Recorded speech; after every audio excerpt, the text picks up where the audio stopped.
안녕하십니까. 전산동 Q&A 공부방 동아쌤입니다. 이제, 학과론에 보면 이제 논란이 있는데요. 이제 섣불도 다르고. 아이가 이제 실력이 늘지 않는 것은 선생님 탓이 아닌가요? 선생님 탓이 아닌가요? 이렇게 얘기를 하시면, 대가를 받으니까요. 이렇게. 대가. 공교육이 아니고, 공교육 선생님들한테 그런 얘기 안 할 거 아니에요? 그러니까 사교육 선생님으로 대가를 받으니까, 이 대가만큼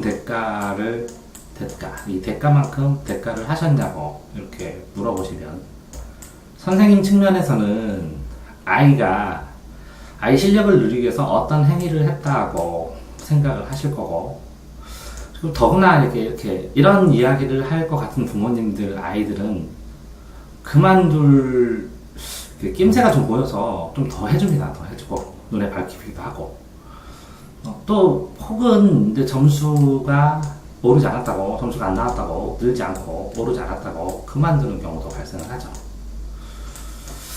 그런 경우에 선생님들 같은 경우에 보통은 이렇게 이제 점수를 올리기 위해서 노력을 하죠. 그래서 일정 점수를 유지를 계속 하는데 이게 극단적으로 점수를 신경 쓰는 선생님이 있습니다.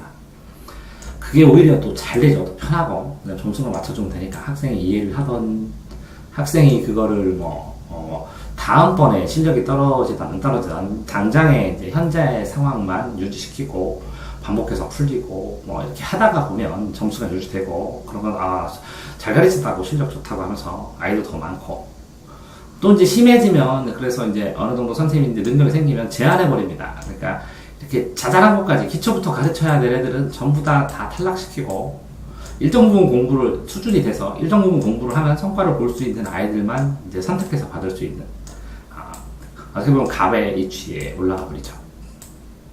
자연스럽게 갑이 돼버리고, 또 그러다 보면 이 갑의 선생님한테 들어가려고 줄을 서고 제한되기도 합니다.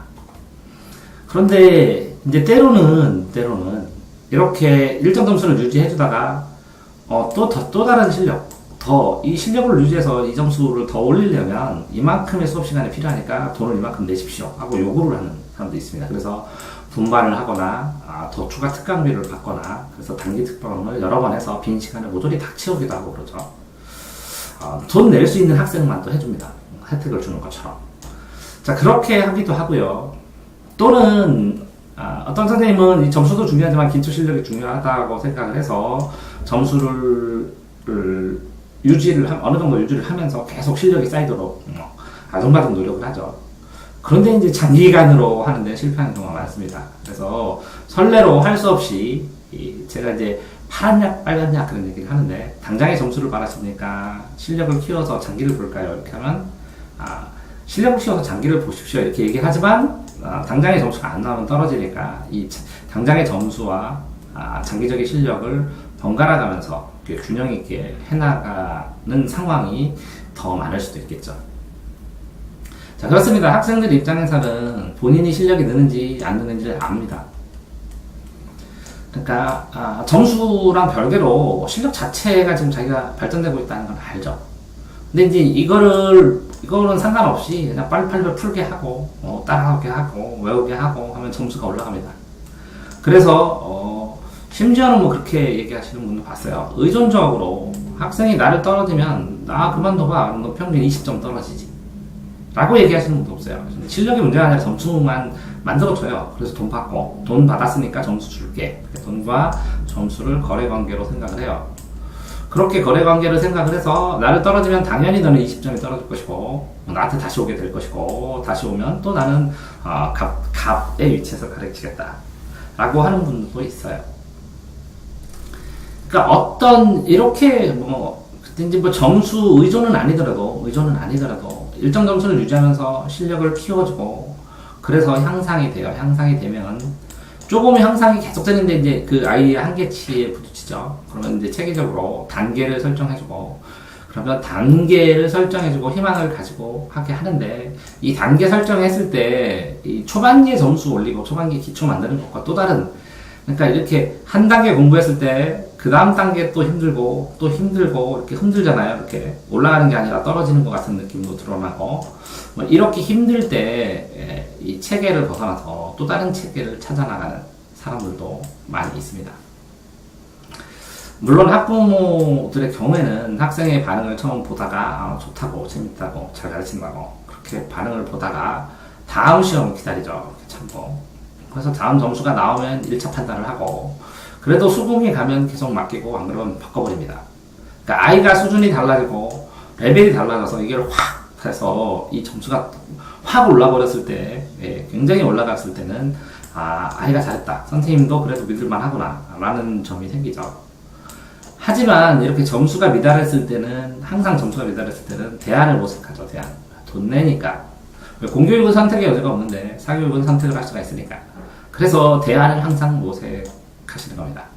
그 과정 속에서 아이가 실력이 늘지 않는 것, 이런 전화를 통화를 했다는 것은 그 신뢰관계가 일단 무너졌다는 생각을 좀 하는데요.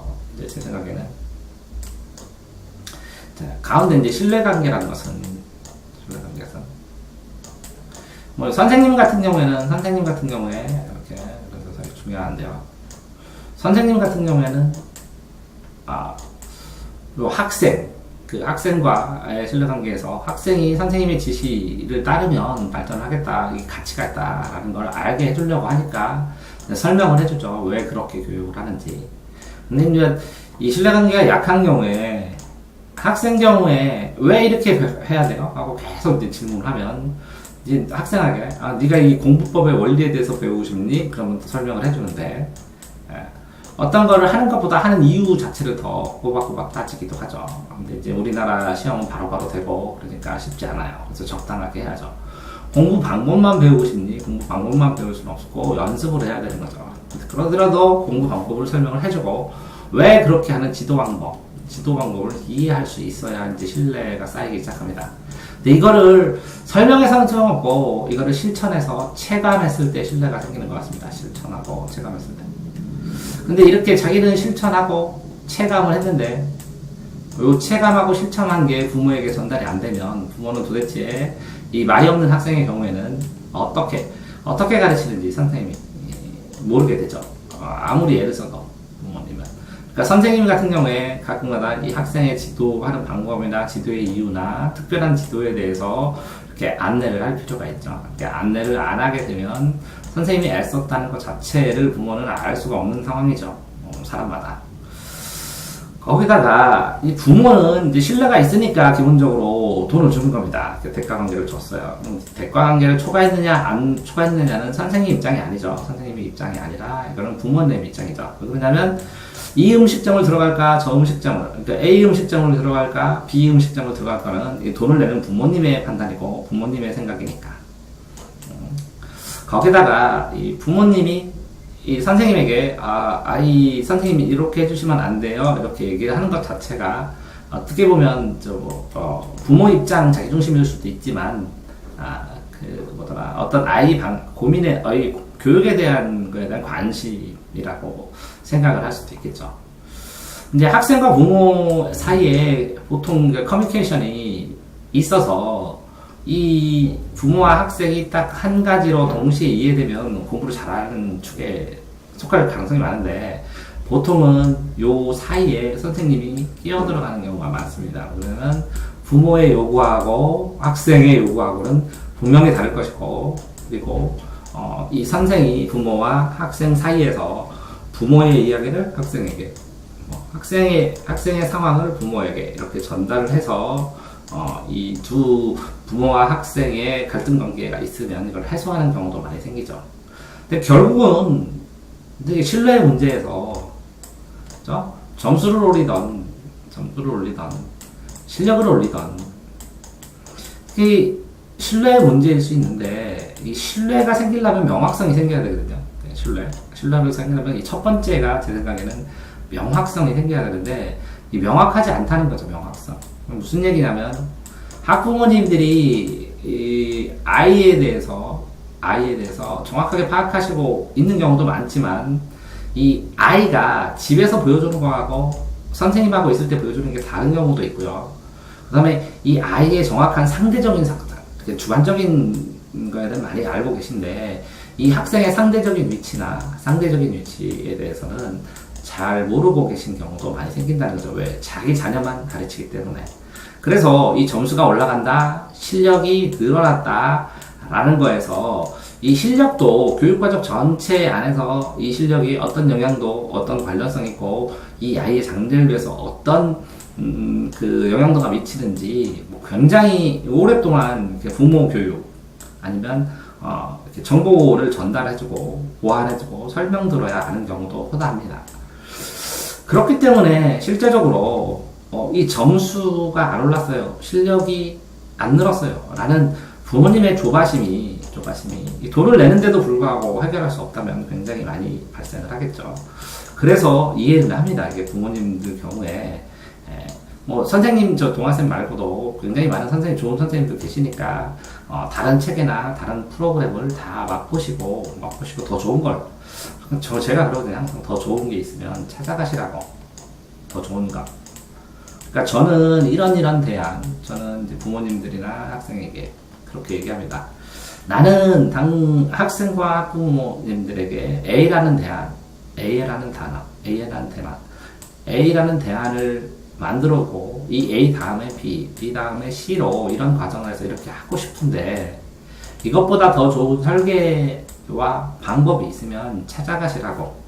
그러니까, 제가 제일 잘해서 그걸 이루는 게 아니라요. 실제로, 저한테 돈 안 줘도 더 좋은 걸 찾아갈 수 있으면 찾아가셔야 맞는 것 같고, 저도 저보다 더 그 학생에게 뭐 시간이라든가 아니면 관리라든가 아니면 답변이라든가 아니면 그 학생의 계획이라든가 입시 상담이라든가 이런 걸 더 잘하는 데 있으면 보내드리고 싶어요.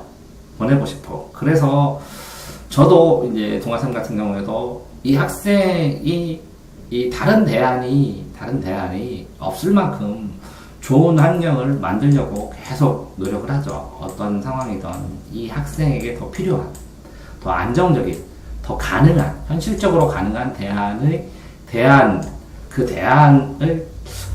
대안이 필요 없도록 충족할 수 있도록 노력을 하는 것이죠. 그럼 결국은 뭐 사례도 많습니다. 예를 들어서 A라는 학생이 예를 들어서 단어를 몰라요. 외국 살다 와서. 그래서 저랑 하면서 한 번 수업할 때 한 번 100개씩, 150개씩 매일 단어를 설명하고 유튜브에 녹화까지 하면서 설명을 했는데, 이 학생은 무슨 표현을 하냐면 이 단어를 죽여도 계속 나오는데, 바퀴벌레처럼. 외국 살다 왔으니까. 그래서 저한테 특정 과목을 맡겨서 특정 과목의 단어를 설명하고 이렇게 이해를 시키는데, 이 학생이 힘들어요. 여러 과목을 다 그렇게 하고 있으니까. 그런 상황에서 그냥 자연스럽게 학생이 하고 싶은 만큼 더 써요. 점수가 문제가 아니라 이 학생은 이 기초 단어를 흥미를 잃지 않고 꾸준히 배우는 게 중요하다고 저는 판단했기 때문에. 근데 학부모님이 점수가 왜 그래요? 이거는 선생님 말고 다른 사람한테 시키겠습니다. 근데 이 학생한테 제가 한 150개의 단어를 매일 설명을 해줬거든요. 이 150개의 단어를 매일 이 학생한테 지루하지 않게 설명할 수 있는 선생님들 개인적으로 좀 많지 않다고 생각을 하거든요. 그렇게 했는데 부모님이 그렇게 선택을 하셨어요. 자, 이 점수든 실력이든 결국은 선택의 문제인 것 같습니다. 선택. 인생을 살아가면서 그것들이 정보가 있던 첫 번째 정보를 중심으로 판단을 하던, 아니면 개인을 기준으로 판단을 하던, 정보를 중심으로 하던 개인의 기준으로 주관적인 걸로 판단을 하던, 그걸 가지고 쌈번으로 아이의 반응이나 아니면 어떤 교육, 주관이라는 건 부모님의 교육 방식이나 교육 방침이나 교육에 대한 자세입니다. 이 정보라는 것은 주변에서 얻을 수 있는 교육에 대한 교육의 대상자들에 대한 정보입니다. 선생님이나 학원이나 교습소나 이런 것들. 그 다음에 반응은 이제 학생의 이 부모의 교육에 의해서, 그 다음에 선생님의 교육에 의해서 학생이 그걸 얼마나 가치를 느끼느냐라는 거죠. 그러면서 4번, 그 다음에 예를 들어서 다른 선생님도 계시지만 동아쌤의 생각, 교육관이라는 게 있습니다. 그래서 이런 것들을 다 겹쳤을 때, 이 선택의 문제에 했을 때, 이 탓이 아니라 일정 부분 대과 관계에 대한 책임일 수도 있고, 작게는 그 인간관계에 대한 책임, 아니면 교육을 위한, 그 교육을 위해서 학생, 어린이, 학생에 대한 최소한의 책임일 수도 있어요. 그래서 이 책임이기 때문에 그 실력을 늘리기 위해서, 아니면 점수를 늘리기 위해서 대안이 뭘까요? 어떻게 하면 좋을까요? 이렇게 되는 것이죠. 근데 이제 한계가 있습니다. 이렇게. 한계, 실제. 한계라고 할 수도 있고, 실제라고도 할 수 있는 것 같습니다. 한계, 실제. 그러니까 저만 느끼는 것일 수 있는데요. 이렇게 보면. 이게 제 점수고, 뭐 실력도 될 수도 있는데요. 아이가 뭐 이 정도 점수나, 아니면 이게 점수라고 하지 말고 이게 학생이라고 하기도 그러네요. 학생, 학부모. 그러니까 학생이 이만큼을 할 수 있어요. 이만큼. 학생이. 이제 학부모나 학생이 원하는 것은 이만큼이 원하는 것.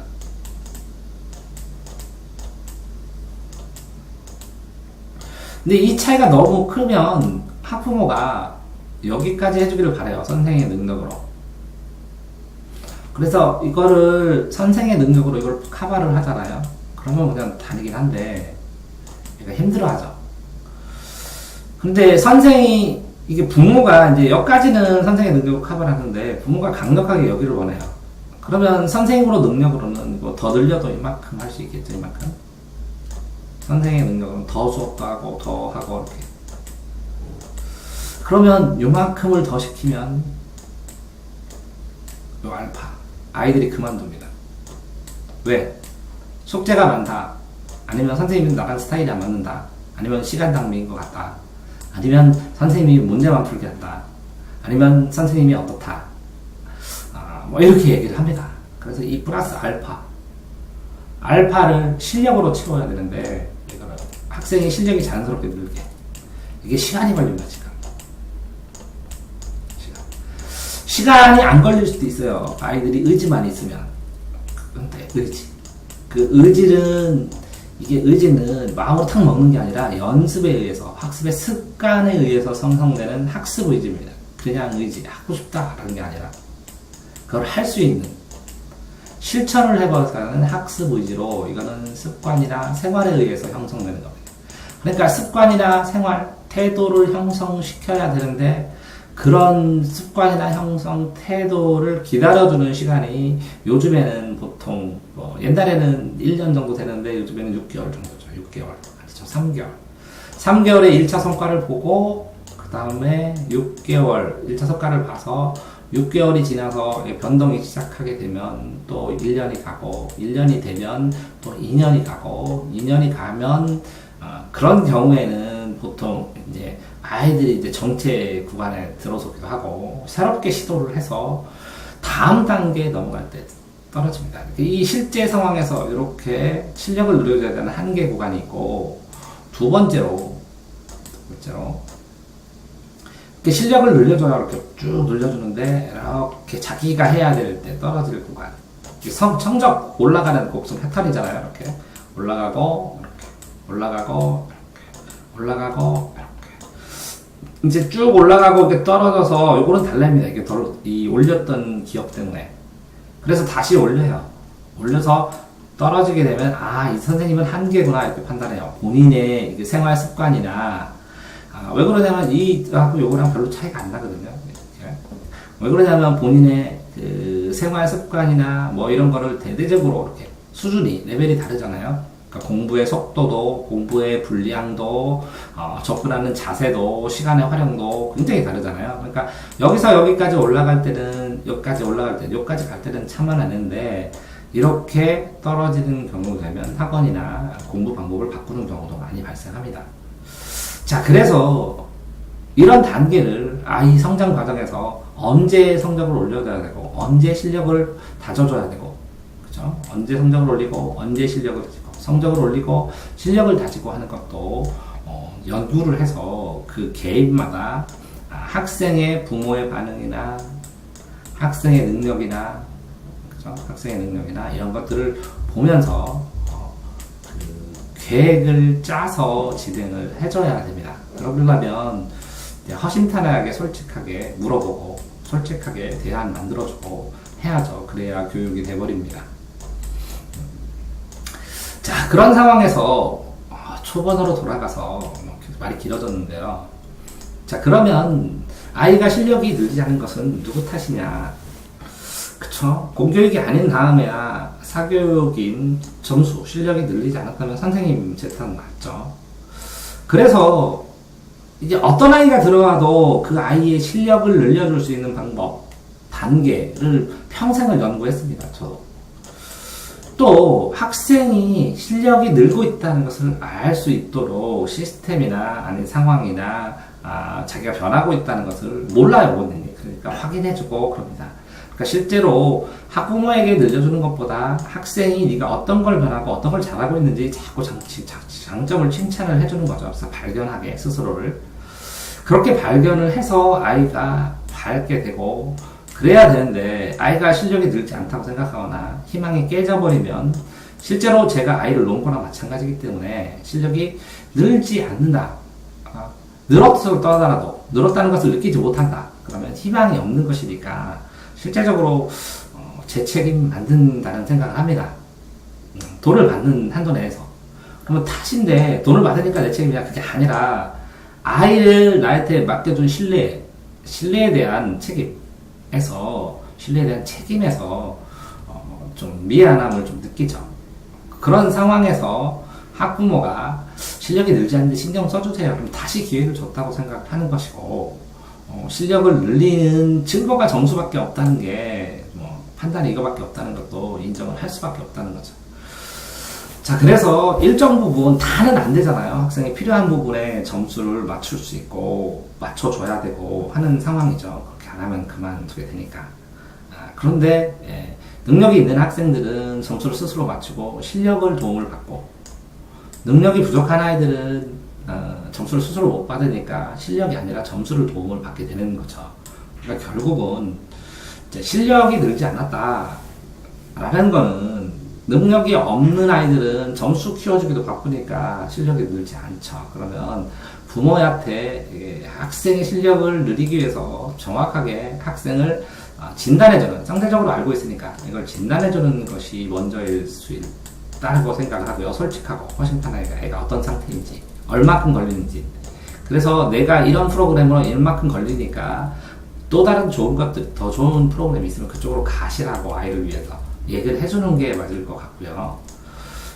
또 그렇게 하면서 이 점수와 실력을 골고루 어느 정도 해서 부모 마음에 맞춰서 내가 이렇게 실력이 는다면 이렇게 점수해서 자연스럽지가 아니라 부모님 심리도 어느 정도 생각을 하면서 맞춰서 이 정도 실력인데 이만큼 점수 한번 맞춰보고 안 되면 다음번에 이렇게 실력을 키워야 이렇게 점수가 올라가니까 아니면 지금은 이걸 다 해서 기초를 해야지 점수는 어느 정도로 생각하고 계시라고 해야 될 거라고 생각합니다. 그래서 조바심이 아닌 장래에 대한 이 점수와 실력의 상관관계를 통해서 장래에 대한 희망을 가질 수 있도록 해줘야죠.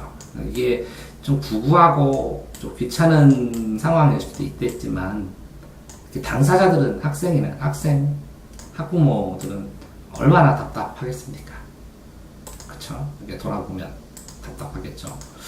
거기다가 선택의 문제에 있어서 부모님들은 정보를 가지고 선생님을 선택한다고 생각하겠지만 선생님들도 언제든 학생을 선택할 수 있잖아요. 예를 들어서 애한테 빡세게 숙제 내면 바로 그만둔다는 걸 알고 계시고 애에게 나쁜 짓 안 하더라도 숙제 내는 거 부모님한테 꼼꼼하게 통지를 해버리면 애 나중에 귀찮아서 그만둔다는 거 알아 계시고 그리고 어떤 학생한테 그거를 시킬 때 이걸 꼼꼼히 하면은 저절로 이렇게 이 크레임 같은 거 안 온다는 거 아시잖아요. 그러니까 이 선택의 탓이 아니라 책임이고 그 대안의 문제고 그거에 대한 의논의 과정이다. 논의의 과정이다.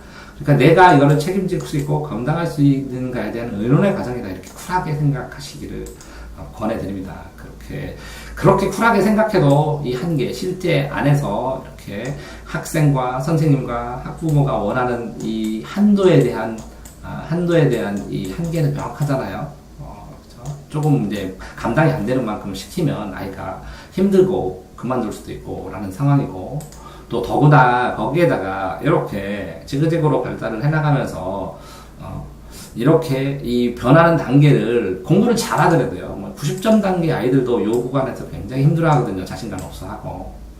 그러니까 누구나 인지상정으로 가질 수 있는 점수에 대한 아니면 실력에 대한 불안감이니까 이런 것을 업으로 하고 직업으로 하신다면 좀 더 편안하게 받아들이면서 실력에 대해서 걱정을 하시면 걱정을 하시구나. 뭐 실제적으로 보니까 뭐 이런 어떤 방법으로 했으면 좋겠습니까? 이렇게 묻는다거나, 아니면 아이가 이렇게 됐으니까 이걸 정리해서 이렇게 한번 다시 해보겠습니다 라든가, 아니면 이런 지금 현재 실력 상황에서 아이가 이거 문제가 되는데 찾아오시면 전체 아이 계획 짜서 전반적인 계획에 대해서 한번 설명드린다고 한다거나, 이런 식으로 해서 결국에 그 아이를 뭐 내쫓거나 아이를 뭐 신뢰관계, 선생님이 지겨워갖고 신뢰관계를 깨서 아이의 교육이 그만둘 수 있는 상황이 발생하는 것을 방치하거나 하지 않으실 거라면 조금 더 협조적으로, 조금 더 참아내시면서 조금 더 고민을 해주는 거잖아요. 사실은 학생은 당사자고요. 부모는 그 당사자의 부모고요. 거기다가 저희는 돈을 받고 이 학생과 부모의 어려움을 함께 고민해주는 사람이니까, 그죠? 근데 교육비 안에 이렇게 부모의 고민, 학생의 고민이 포함되어 있다고 생각하시는 게 더 선생님 발전하는데도 더 도움이 되시지 않을까 이렇게 생각을 합니다. 그래서 동아쌤이 생각하는 좀 저도 이제 여러 가지로 항상 겪는 고민이라 얘기를 드린 건데, 자, 그러면 결론적으로 아이 점수가 늘지 않는 것은 동아쌤은 그렇게 생각하는데 제 잘못은 아니고요. 그죠? 학생이 공부해 나가는 거고, 명확하게 실력이 늘지 않는다고 생각하는 것은 제 동아쌤의 잘못이라고 저는 생각을 합니다. 이제 그 결론을 내는 과정을 이렇게 말씀드렸는데요. 그렇죠. 구구절절하게 이렇게 설명하고 생각해 봐야 되는 직업 애쓰십니다. 화이팅 하십시오. 대전의 동아쌤이었습니다.